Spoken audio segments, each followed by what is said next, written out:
कामदेव ने कहा ऐसे कि शंकर भगवान ने काम को तो जीत लिया था लेकिन क्रोध को नहीं जीत पाए, भय कोप कंप पे उतरे लोका, और आपने काम को भी जीत लिया, क्रोध को भी जीत लिया, लोभ को भी जीत लिया।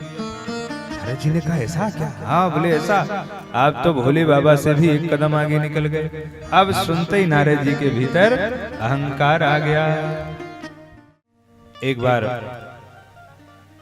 नारद जी हिमालय पर्वत की एक गुफा में समाधिस्थ होकर बैठे थे। बद्ध्वासनं दृढ़ं मौनी प्राणानायम्य शुद्धधि। प्राणायाम चढ़ा करके नारद जी महाराज बैठ गए। अहम ब्रह्मास्मि इस अखंड वृत्ति में पहुंच गए। तब देवराजेंद्र ने कामदेव को भेजा और कामदेव से कहा जाकर के नारद जी की समाधि को भंग कर दो। कामदेव अपने सहायक बसंत ऋतु को लेकर के आया, अप्सराओं को लेकर के आया, और कामदेव ने पूरा प्रयास किया नारद जी की समाधि को भंग करने का, पर कामदेव नारद जी की समाधि को भंग नहीं कर पाया। न बभूव मुनेश्चेतो विकृतं मुनिसत्तमाः भ्रष्टो बभूव तद्गर्भो महेशानुग्रहेण। मैंने काम कला का कोई प्रभाव नारद जी के ऊपर नहीं पड़ा। ये किसकी कृपा थी? यह कृपा थी श्री हरि नारायण की। चाप की सीम सकई को तासु बड़ रखवार रमापति जासु। भगवान जिसकी रक्षा करें, काम भला क्या बिगाड़ सकता है? पर नारद जी को अहंकार हो गया। नारद जी को काम जीतने का अहंकार हो गया यहाँ पर। और शिव महापुराण में लिखा, कामा जयम निजम मत्वा गर्वितो भून मुनीश्वरः। अभिमान आ गया नारद जी को। नारद जी को किस बात का अभिमान आया? मैंने काम को जीत लिया, मैंने काम को जीत लिया, अभिमान आ गया। माया से मोहित हो गए नारद जी। भाई कोई 56 प्रकार का व्यंजन पाए चकाचक, और उसके बाद उसको डलिया में गुड़ लेकर के जाओ, तो क्या गुड़ में स्वाद आएगा उसको? 56 प्रकार का भोग पहले ही पाके बैठा है, डकारें ले रहा है, तो डलिया में रखे गुड़ में क्या स्वाद आएगा? पर इसका यह भी अर्थ नहीं है कि उसने स्वाद को जीत लिया है।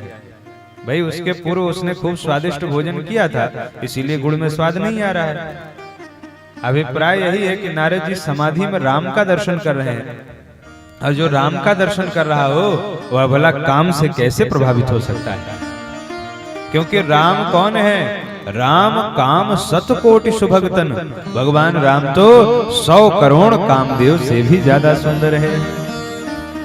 ऐसे सुंदर राम को छोड़ करके कोई काम में आसक्त होगा? पर नारद जी इस भाव को समझ नहीं पाए, और कामदेव ने खूब प्रशंसा करी नारद जी की। प्रशंसा को सुनने से नारद जी के मन में अभिमान हो गया। कामदेव ने कहा, बाबा हमने तो एक से एक योद्धाओं को देखा, पर आप जैसा योद्धा हमने आज तक किसी को नहीं देखा। नारद जी थोड़े फूल के बैठ गए। अच्छा, ऐसी क्या विशेषता है मुझ में? कामदेव ने कहा, विशेषता? अरे क्या विशेषता नहीं है आप में? नारद जी ने कहा, नहीं जैसे एक आध बताते तो थोड़ा। कामदेव ने कहा, आपके अंदर काम नहीं है, आपने मुझे जीत लिया। भयउ न नारद मन कछु रोसा। आपके भीतर क्रोध भी नहीं है, और यहाँ तक कि आपके मन में तो इंद्रासन का लोभ भी नहीं है। अब 3 ही शत्रु हैं जो संसार में सबको बांधते हैं, काम क्रोध लोभ। आप तीनों से परे हो।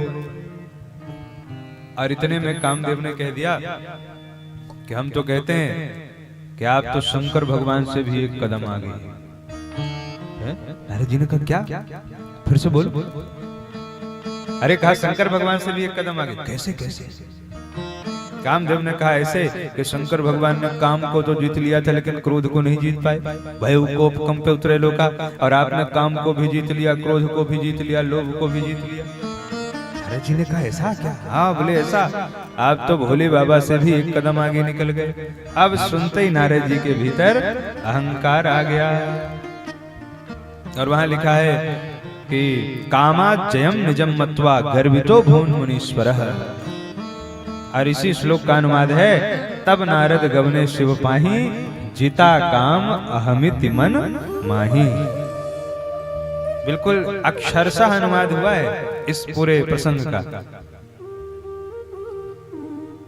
नारद जी को अभिमान हो गया, इसलिए इस प्रसंग से हम लोगों को शिक्षा लेनी चाहिए कि प्रशंसा उतनी ही सुननी चाहिए जितनी पचाई जा सके। देखो प्रशंसा सुननी चाहिए कि नहीं? सुननी चाहिए। हम इसको ऐसे कहते हैं, उदाहरण देते हैं, रसगुल्ला खाना चाहिए कि नहीं? संसार में सबसे मीठी चीज अगर कोई है तो प्रशंसा है। तो रसगुल्ला भी मीठा है, तो रसगुल्ला खाना चाहिए कि नहीं? बोले खाना तो चाहिए, पर कितना? कहा जितना पचा सके, जितने पचाने की सामर्थ्य हो उतना ही खाओ। और ज्यादा ही रसगुल्ला खा लिया बाद में दिक्कत हो जाएगी। खाते समय तो फिर मात्रा का पता नहीं चलता, आदमी 2-2, 4-4, 6-6 बाद में पता चलता है ओहो ज्यादा हो गया। इसी प्रकार ये प्रशंसा भी रसगुल्ले के समान मीठी है, सुनना तो चाहिए।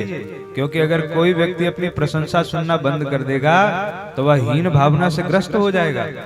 उसको लगेगा कि भाई मेरे अंदर कोई बात ही नहीं है क्या। इसलिए प्रशंसा तो सबको सुननी चाहिए, पर उतनी ही सुननी चाहिए जितनी हम पचा सकें।